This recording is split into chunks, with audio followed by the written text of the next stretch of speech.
Hi folks, Mike here. Today I'm looking at Tank GP, which as you can see here is a racing game for one or more players.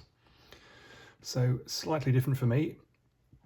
It was designed as a solo game, and then I realised that there's no reason why two or more players couldn't use the player rules to race against each other. And indeed you can add the AI tanks to a multiplayer game to fill out a race with more tanks if you wish. So great one to play on your own and with other people. So that's the front. Ignore this band across the front, that won't be on the retail version, that's just because this is a proof copy. Bit of information on the back there about it. It says Tank GP is a racing game but also a war game. Just to be clear, it says it is not meant to be serious, realistic or historically accurate. It is meant to be fun, quick to play and have opponents which are challenging to race against but easy to operate. Up to 10 different tanks race against each other and fire at each other with the ultimate aim of being the first to cross the winning line. Tanks range from strong, slower heavyweights such as the Tiger and the Churchill to weaker, faster, lighter tanks such as the M3 Stuart. The game has been designed as a solo game, but there is no reason why two or more players cannot race against each other. Indeed, tanks controlled by the game system used in solitaire play can be added to a multiplayer game to fill out the race as and when desired, which is what I said a moment ago, of course. Okay, so as usual, title page followed by list of books to date, ever growing. There's the contents page for you there, and so the rules in this one run to, this is not a heavy game, it's not a heavy game, this is on the lighter side of my range.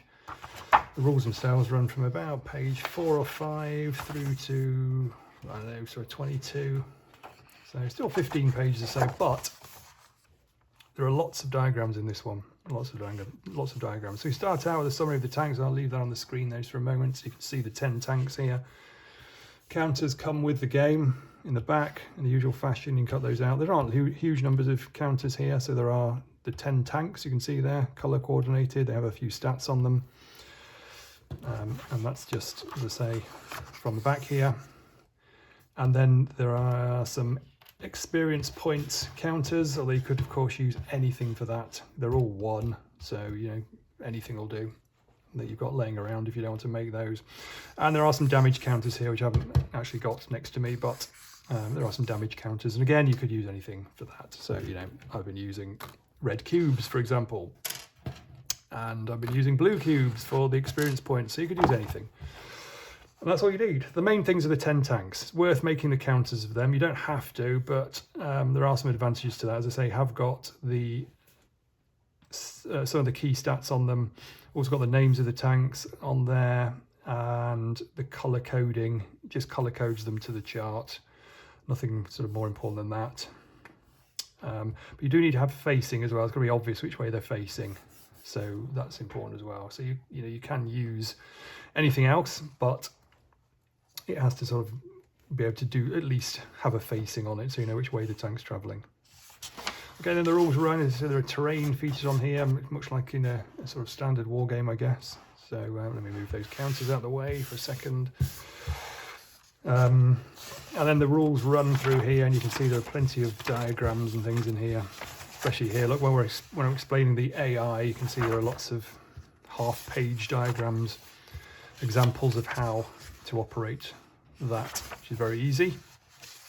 There are rules for controlling more than one tank. So as a solo player, you could control, say, 3 tanks and race off against 3 AI tanks in a kind of team-based system where, in those cases, you wouldn't obviously fire at your team members.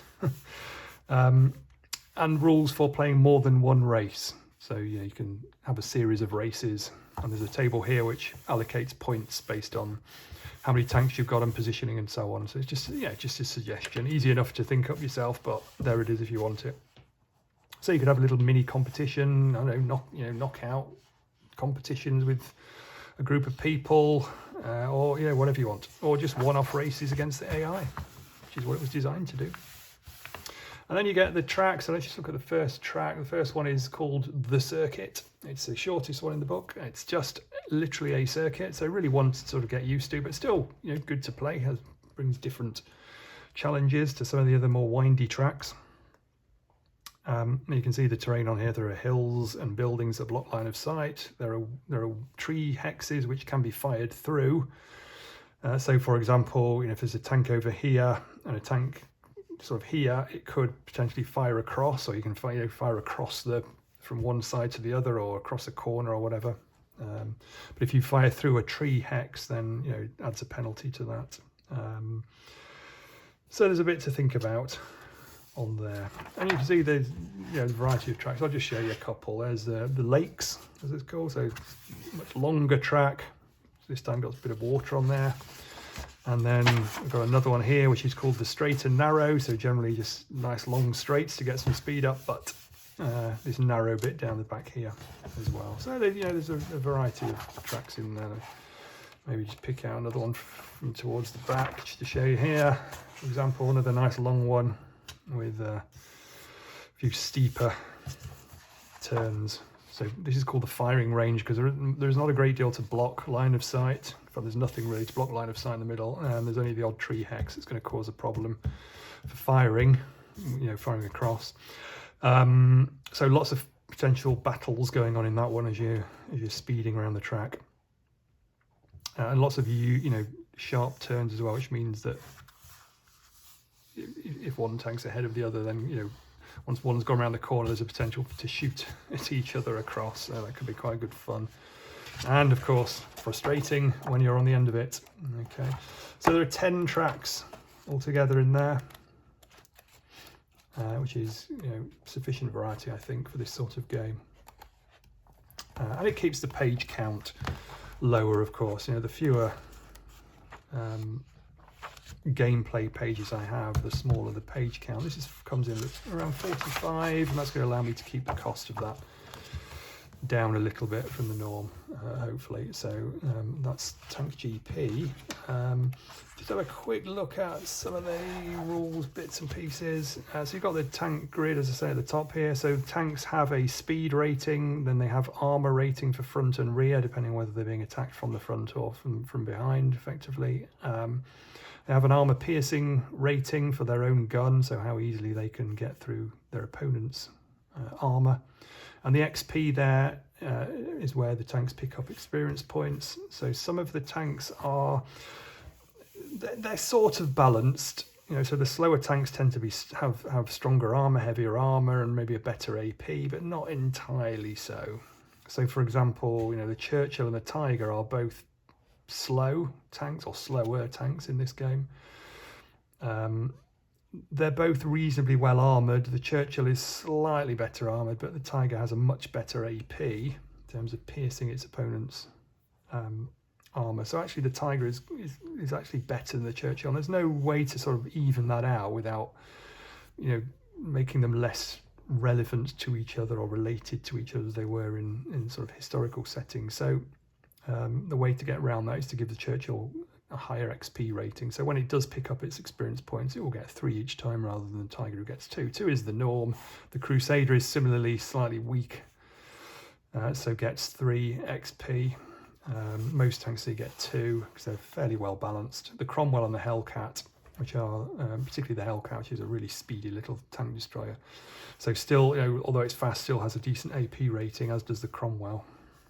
So their XP is smaller. So you can pick up XP as you go, and you use XP by spending it down here. The AI doesn't, of course, use the XP, but players can, and they can use that to do all sorts of things down here. So for example, add additional die to their roll. They can do a free cornering action, a free acceleration.